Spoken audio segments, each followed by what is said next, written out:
မိတ်ဆွေများအားလုံးမင်္ဂလာပါဒီမော်တာကတော့ကျွန်တော်စီမှာလေရှည်ဆွဲနှလုံးရှိရတဲ့တစ်လုံးပေါ့နော်ငွေမရောင်လုံးကတော့အတန်ညက်တယ်ဒီလုံးကတော့အတန်လေးနည်းနည်းဆူနေလို့ကျွန်တော်အခုဘာဖြစ်တာလဲဆိုတာဒါဖွင့်ကြည့်ထားတာပေါ့နော်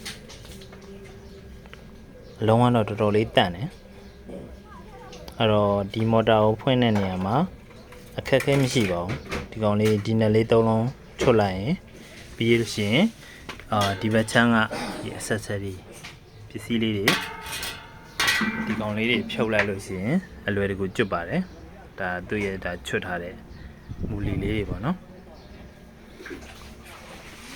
ချွတ်တဲ့နေရာမှာလဲကျွန်တော်လွယ်ကူအောင်လို့ဒါလေးတွေသုံးပြီးတော့ကျွန်တော်ချွတ်တာပါဒါဆိုတန်ကြီးချွတ်တာတော့ဒါလည်းတန်ကြီးလည်းကျွတ်တယ်နည်းနည်းချောစီအနေနဲ့လည်းဖြစ်တယ်ပေါ့နော်ဒီမှာလွယ်တကူကျွတ်အောင်ကျွန်တော်ဖြုတ်ထားပြရပါအဲ့တော့ကျွန်တော်ဒီကောင်ဘာကြောင့်အတန်စူညံတယ်လဲ